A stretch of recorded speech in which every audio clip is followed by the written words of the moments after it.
بسم اللہ الرحمن الرحیم وصلی اللہ علی النبی الکریم۔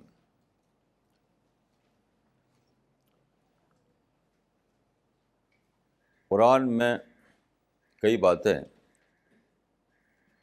ایسی ہیں جو کسی بھی دوسری کتاب میں نہیں ملتی، چاہے وہ سیکولر کتاب ہو یا ریلیجس کتاب ہو۔ اس میں سے ایک یہ ہے کہ قرآن خود یہ بتاتا ہے کہ وہ کون سا کرائیٹیرین ہے جس سے آپ جج کر سکتے ہیں اس کی سچائی کو۔ مجھے کم از کم کسی بھی سیکولر یا ریلیجس بک میں یہ نہیں ملا کہ وہ خود ایک کرائیٹیرین دے۔ ہم الگ سے خود سے کرائیٹیرین بناتے ہیں اس کو جانچنے کے لیے۔ تو قرآن کی پہلی آیت ہی میں یہ کرائیٹیرین ملتا ہے، ذالک الکتاب لا ریب فیہ۔ یعنی قرآن کا یہ کلیم ہے یا ایک چیلنج ہے کہ قرآن میں کوئی بھی چیز تم کو ڈاؤٹ فل نہیں ملے گی۔ یہ this is the book and there is no doubt in it. تو کیا قرآن نے خود ہی آپ کے ہاتھ میں وہ کرائیٹیرین دے دیا جس سے آپ جج کر کے جان سکیں کہ کیا یہ کتاب سچی کتاب ہے۔ سچی کا مطلب کیا ہے؟ ایک ایسی کتاب جس پر آپ سچ مچ بلیو کر سکیں، سچ مچ یقین کر سکیں، جس کو ماننے پر آپ مجبور ہوں۔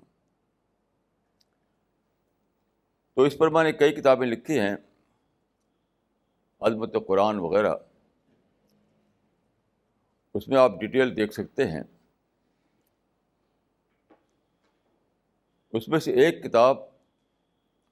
ایک بات جس کا ابھی میں نے ذکر کیا وہ ہے ہسٹوریکل کرائیٹیرین، تاریخ کا معیار۔ تو میں نے آپ کو بتایا کہ قرآن میں ایک ایسی بات ہسٹری سے تعلق رکھنے والی ایک کتاب، ہسٹری سے تعلق رکھنے والی ایک بات کا اعلان کیا گیا 7 سینچری AD کے شروع میں، کہ فیرو کا جو باڈی ہے اس کے مرنے کے بعد وہ پریزرو ہے۔ یہ ایک انوکھا اعلان تھا اس وقت، کیونکہ ساری دنیا میں کوئی ایک آدمی ایسا نہیں تھا جو یہ جانتا ہو کہ فیرو کا باڈی پریزرو ہے۔ یہاں تک کہ خود پرافٹ بھی نہیں جانتے تھے، کوئی پرافٹ کو پتہ نہیں تھا کہ اس کا فیرو کا باڈی کہاں ہے۔ آپ کے کمپینین قرآن کی کمنٹری لکھنے والے 1000 سال تک جو اسکالر پیدا ہوئے کسی کو پتہ نہیں تھا۔ جب دنیا کو پتہ نہیں تھا تو ان کو کہاں سے پتہ ہوتا؟ تو ایک بڑی انوکھی بات تھی کہ ہسٹری میں جو چیز ان نون تھی اس کو قرآن نے کہا کہ وہ باڈی ہے، اور وہ باڈی ایک وقت میں لوگوں کے سامنے آ جائے گا۔ تو جیسا کہ میں نے عرض کیا، 19 سینچری کے آخر میں یورپین اسکالرس نے کیرو کے پیرامڈ سے نکالا اس باڈی کو، اور اب وہ باڈی کیرو کے میوزیم میں ایک گلاس کے فریم میں موجود ہے، اور سائنٹیفک میتھڈ کو اپلائی کر کے یہ معلوم ہو چکا ہے کہ یہ باڈی وہی ہے جو موزس کا کنٹمپرری فیرو تھا، اسی کی ہے۔ کیسا انوکھا یہ واقعہ ہے! میں سمجھتا ہوں کہ یہی ایک واقعہ کافی ہے ماننے کے لیے قرآن کا آتھر کوئی انسان نہیں ہے، کیونکہ انسان نہ جانتا تھا نہ جان سکتا تھا ایسی بات کو۔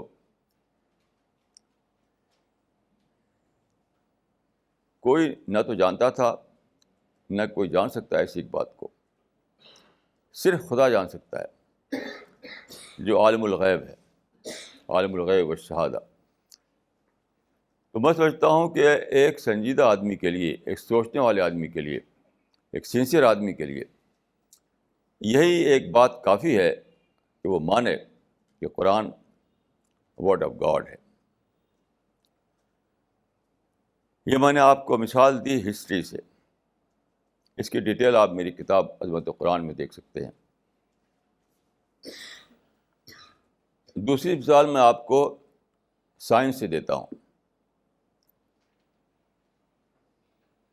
قرآن میں ایک آیت ہے، یغشی اللیل النہار یطلبہ حثیثا،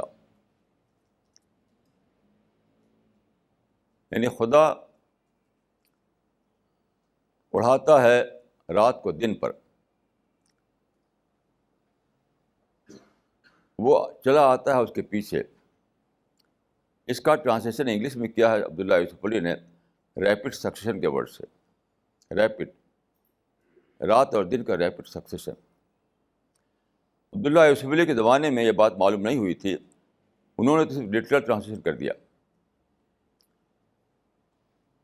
کوئی جانتا نہیں تھا کہ what is this rapid succession Globe کے اوپر.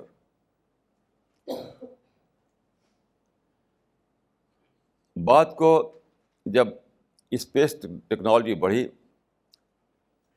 اور ہمارے راکٹ اوپر جانے لگے،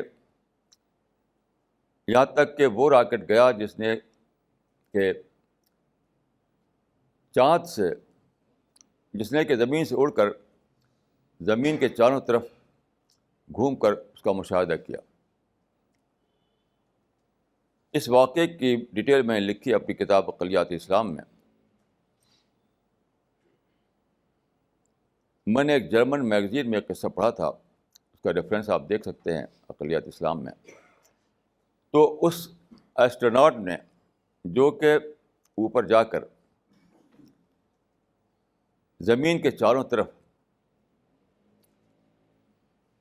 وہ اڑا تھا، تو اس نے کہا تھا اس وقت کہ آئی سا a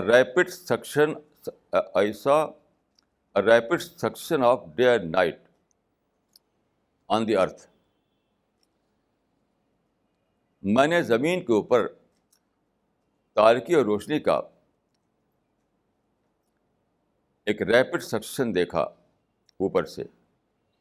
اب یہ دیکھیے، جو زمین گھوم رہی ہے اپنے آربٹ پر اور اپنے ایکسس پر، تو زمین کے گھومنے کا جو واقعہ ہے اس کی وجہ سے مسلسل ایسا ہوتا ہے کہ رات اور دن ایک دوسرے کے پیچھے چل رہے ہیں.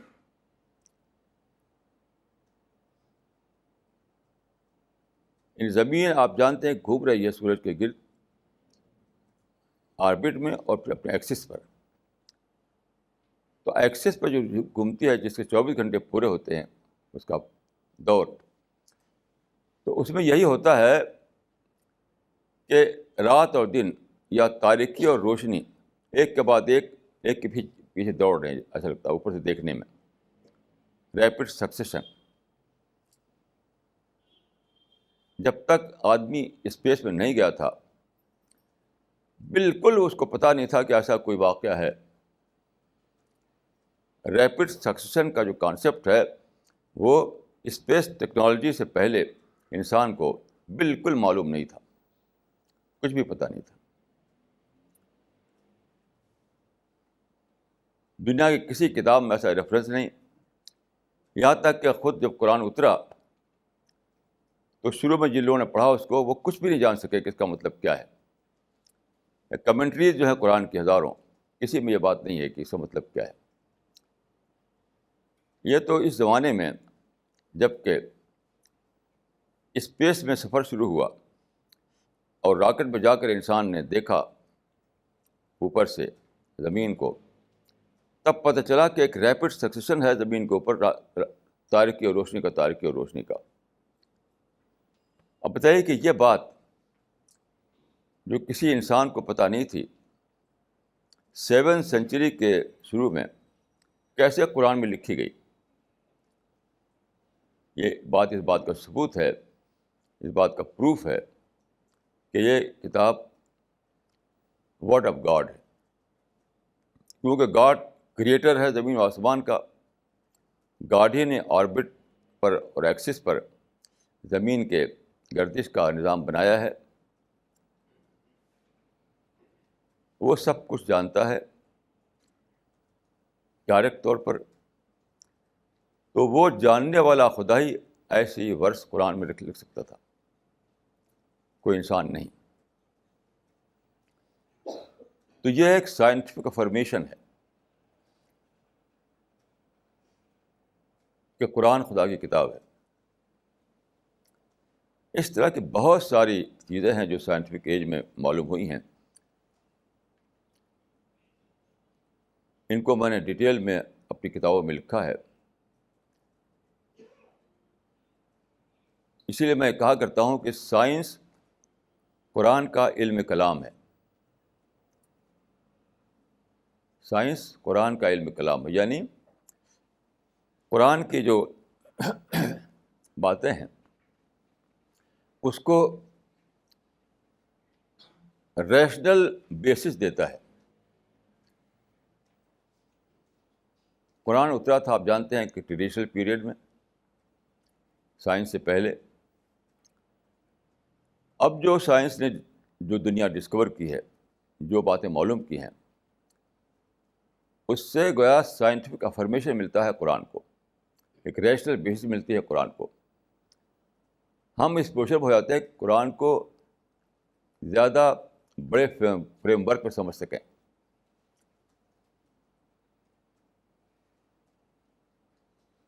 تو یہ چیز جو ہے صرف ایک ہی کتاب کو حاصل ہے، اور جو دوسری کتابیں ہیں ان سب کو ایسا ہوا ان کے ساتھ کہ جب سائنٹیفک ایج آیا تو ان کی بہت سی باتیں ڈسکارڈ کرنی پڑیں، اس کو ختم کرنا پڑا، کیونکہ سائنس کی ڈسکوری سے وہ چیزیں پروو نہیں ہوتی تھیں، ان میں ٹکراؤ آ گیا تھا. تو میں یہ مانتا ہوں کہ قرآن کے سوا بھی کتابیں خدا کی طرف سے آئیں، کیونکہ ہم مانتے ہیں کہ بہت سے پرافٹ آئے دنیا میں، اور ہر پرافٹ کو خدا نے اپنا کلام دیا، اپنی کتاب دی. یہ بھی قرآن میں لکھا ہوا ہے. اور ہم یہ بھی مانتے ہیں کہ قرآن میں اور ان دوسری کتابوں میں کوئی فرق نہیں. ہم یہ نہیں مانتے کہ پچھلی کتابوں سے زیادہ سپیریئر کتاب ہے قرآن. ہم سپیریٹی کے کانسیپٹ کو نہیں مانتے. خدا کی کتاب میں کوئی نہ تو سپیریئر ہے نہ کوئی انفیریئر ہے، نہ کوئی کمپلیٹ ہے نہ کوئی انکمپلیٹ ہے، نہ کوئی آئیڈیل ہے نہ کوئی لیس دین آئیڈیل ہے. خدا کی طرف سے آئی ہوئی ہر کتاب اسی طرح کامل ہے جس طرح قرآن کامل ہے. یہ بات قرآن سے ثابت ہے، لا نفرق بین احد من الرسل. یہ فیتھ کی بات ہے کہ ہم ایک پرافٹ اور دوسرے پرافٹ میں فرق نہ کریں. یہاں تک کہ ہے کہ رسول اللہ کے بارے میں کہا گیا کہ دوسرے نبیوں کو ذکر کر کے فَبِہُدَاهُ مُقْتَدِرْ، تم ان پرافٹس کی پیروی کرو، پچھلے پرافٹس کی. ظاہر ہے کہ ہم یہ ماننے پر مجبور ہو ہیں. ہر پرافٹ کا جو ریلیجن تھا وہ ایک تھا، ہر پرافٹ کی جو کتاب دی گئی وہ یکساں طور پر کامل کتاب تھی. تو میں جب یہ کہہ رہا ہوں تو اس کا مطلب نہیں کہ میں قرآن کی کوئی الگ سے مانتا ہوں سپیریٹی، ایسا ہرگز نہیں ہے. قرآن کو میں ایک پرزروڈ کلام مانتا ہوں خدا کا. اگر دوسری کتابیں پرزرو ہوتی تو اسی طرح ان کتابوں کے بارے میں بھی میرے جیسا کوئی آدمی یہی باتیں کہتا، ان کو خدا کا کلام ثابت کرنے کے لیے. تو خدا کی طرف سے آیا ہوا ہر کلام، خدا کی طرف سے آئی ہوئی ہر کتاب یکساں طور پر قابل احترام ہے، قابل یقین ہے اور کامل ہے، کوئی فرق نہیں. قرآن میں بہت سی باتیں کہی گئی ہیں. مثلاً ایک بات یہ ہے کہ لقد کان لکم فی رسول اللہ اسوۃ حسنہ. رسول اللہ یعنی پرافٹ آف اسلام کے اندر تمہارے لیے ایک ماڈل ہے. یہ بھی ایک انوکھی بات ہے. میں سمجھتا ہوں کہ کوئی بھی ماڈل اویلیبل نہیں ہے رسول اللہ کے سوا. یعنی قرآن کا یہ کہنے کے معنی یہ ہے کہ ماڈل ہسٹوریکل سینس میں بول رہا ہوں میں, کوئی موجود ہی نہیں دوسرا. جتنے بھی ماڈل سمجھے آتے ہیں وہ سب میتھولوجیکل ماڈل ہیں, اسٹوریز ہیں. آپ پڑھیے کسی بھی جتنے بھی سیکرٹ بکس ہیں, جتنے بھی ٹریڈیشنس ہیں, ان میں جن لوگوں کو ماڈل مانا گیا ہے ان کی کوئی ہسٹری نہیں, صرف کہانیاں ہیں. اسٹوری ٹیلرس کی کہانیوں کو لے کر کے آپ کوئی ماڈل نہیں بنا سکتے. ایسا پاسبل نہیں ہے. بہت سی کہانیاں لاکھوں کی تعداد میں پھیلی ہوئی ہیں. وہ سب کیا ہے؟ کہانیاں ہیں, اسٹوری ٹیلرس کی بنائی ہوئی ہیں وہ. تو اسٹوری ٹیلرس کی کہانیوں کو لے کر آپ کسی کو نہیں کہہ سکتے کہ ماڈل ہے تمہارا. تو وہ تو اسٹوری ہے, وہ تو جسٹ ناول کی طرح سے ہے, وہ فکشن ہے. ایک فکشس پرسنالٹی کو آپ رول ماڈل نہیں کر سکتے. It requires historical personality. تو صرف قرآن نے جو کہا کہ وہ بھی ایک قرآن کی سچائی کا ایک پروف ہے کہ ایک ہی پرسن ہے ہسٹری میں جو تمہارے لیے رول ماڈل کام کر سکتا ہے ان ٹرم آف ہسٹری.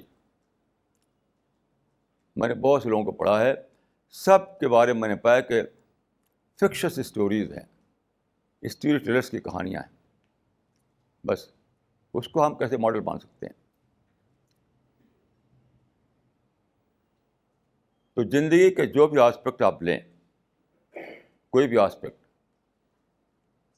تو آپ کو رسول اللہ کی زندگی میں ملے گا کہ ایک ریئل ہسٹوریکل ریفرنس آپ پائیں گے.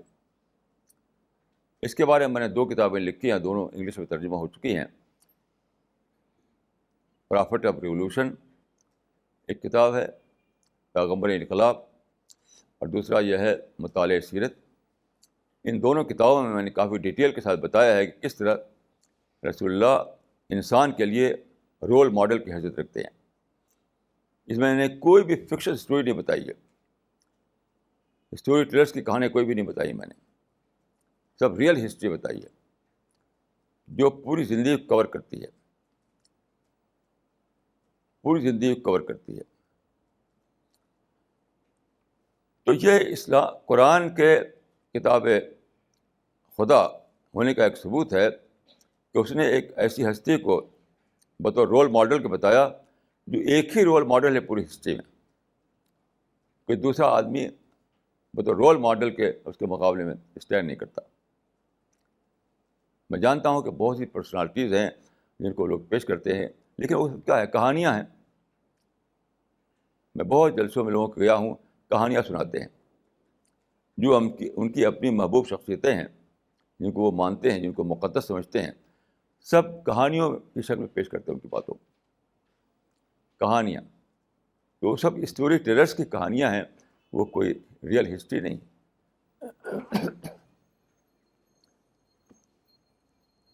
اسی طرح دیکھیے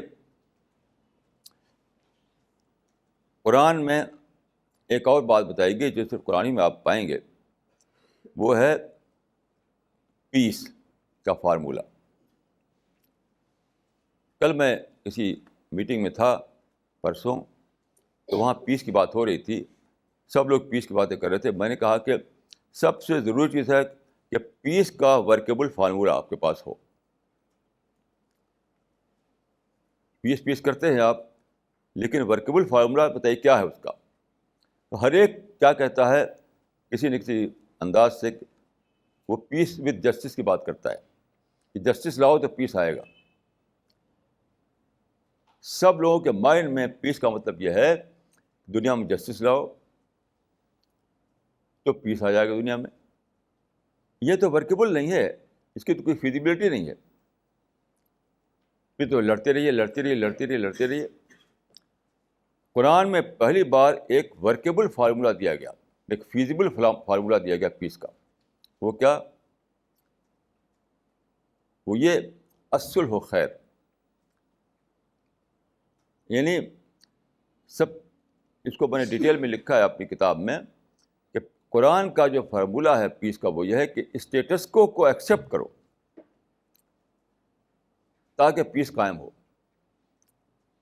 جو بھی اسٹیٹس کو ہے آپ کے وقت، لوگوں کا کیا طریقہ رہا ہے، سب لوگوں کا اسٹیٹس کو چینج کر کے سمجھتے ہیں کہ پیس لاؤ، اسٹیٹس کو چینج کر کے جسٹس لاؤ تاکہ پیس قائم ہو. یہ سب کا فارمولہ ہے کہ اسٹیٹس کو بدلو، بدل کر کے جسٹس لاؤ تو پھر اس کے بعد پیس ہو جائے گا. یہ بالکل یعنی اس کی کوئی فیزیبلٹی نہیں ہے. ایک ہی صحیح فارمولہ ہے جو قرآن نے دیا ہے، وہ یہ ہے کہ اسٹیٹس کو ایکسیپٹ کر کے پیس قائم کرو تو کیا ہوگا؟ اپرچونیٹیز کھلیں گی. جب اپرچونیٹیز کھلیں گی تو آپ کو کام کے مواقع ہوں گے. آپ کی کوشش سے، آپ کے کام سے پھر پیس آئے گا، پھر جسٹس ملے گی. تو پیس کے ساتھ جو آتی ہے وہ اپرچونیٹی آتی ہے، نہ کہ جسٹس. یہ فارمولہ قرآن نے دیا اور اس کے رسول اللہ صلی اللہ علیہ وسلم نے اس کو عمل کر کے دکھایا. میں سمجھتا ہوں کہ ہسٹری میں اس بات کو میں نے پیسیفزم پر، جو ایک مستقل ڈسپلن ہے، پیسیفزم میں بہت سی کتابیں پڑھیں. پیسیفزم میں لوگوں کو کوئی بھی ورکیبل فارمولہ نہیں مجھے ملا. ورکیبل فارمولہ مجھے ملا قرآن کے مطالعے سے کہ ورکیبل فارمولہ یہ ہے کہ پہلے پیس قائم کرو ایگزسٹنگ سچویشن کو ایکسیپٹ کر کے، اور پھر اس کے بعد اپرچونیٹیز جو کھلتی ہیں ان کو اویل کرو، اویل کر کے پھر تمہیں جسٹس ملے گی. یہی ہے ورکیبل فارمولہ پیس کا.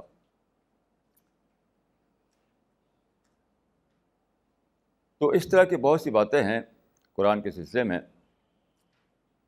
اور میں نے تقریباً 200 کتابیں لکھی ہیں قرآن کے ارد گرد، مختلف جو موضوعات ہیں اس پر. اور میں ڈیٹیل کے ساتھ ان باتوں کو بتایا ہے کہ سوائے قرآن کے کہیں بھی حقیقی معنوں میں پیس کا فارمولہ نہیں ملتا. جو فارمولہ ملتا ہے لوگوں کے ہاں وہ یہی ہے کہ اسٹیٹس کو چینج کرو، یعنی لڑو. ان کا جو سفر ہے پیس کا وہ وار سے شروع ہوتا ہے. سارے پیس کے لیے اٹھے جو لوگ، سب نے کیا کیا کہ جو بھی اس وقت سسٹم تھا اس سسٹم سے لڑے، اس کو توڑا انہوں نے تاکہ پیس لانے کے لیے اور پھر جسٹس قائم کرنے کے لیے. تو اس کہا کہ ان کا فارمولہ جو پیس کا ہے وہ شروع ہوتا ہے وار سے. تو وار سے جو شروع ہو جو فارمولہ، اسے پیس کہاں سے آئے گا؟ پھر صدیوں سے لڑائی ہو رہی ہے. تو پیس کا پریکٹیکل فارمولہ یا ورکیبل فارمولہ وہ ہے جو پیس سے شروع ہو. جب آپ ایکسیپٹ کر لیتے ہیں اسٹیٹس کو تو پھر لڑائی ختم ہو جاتی ہے اور اپرچونیٹیز کھلتی ہیں. اور جب اپرچونیٹیز کھلتی ہیں تو آپ کو موقع ملتا ہے کہ آپ ان کو اویل کریں.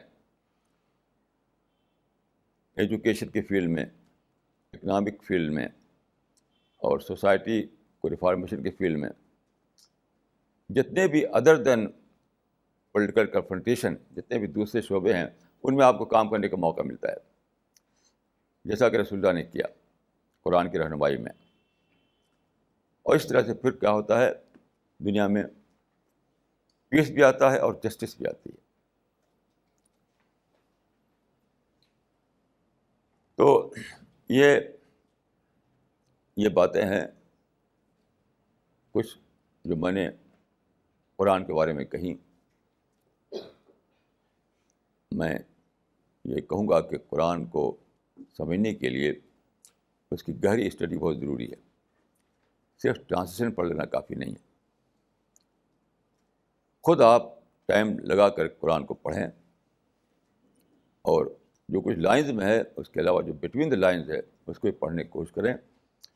تب آپ قرآن کو اس کی گہرائی کے ساتھ پائیں گے. اسی لیے قرآن میں ہے کہ لیدبروا آیاتہ، یعنی قرآن اتارا گیا اس لیے کہ لوگ اس کی آیتوں پر تدبر کریں، غور کریں.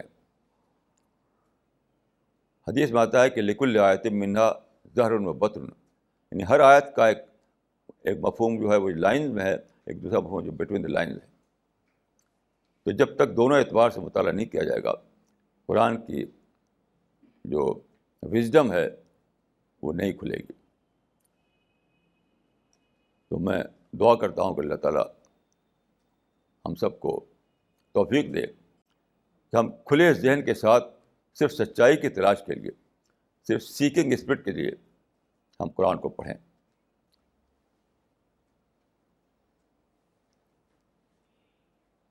تب ہم سچائی تک پہنچ جائیں گے.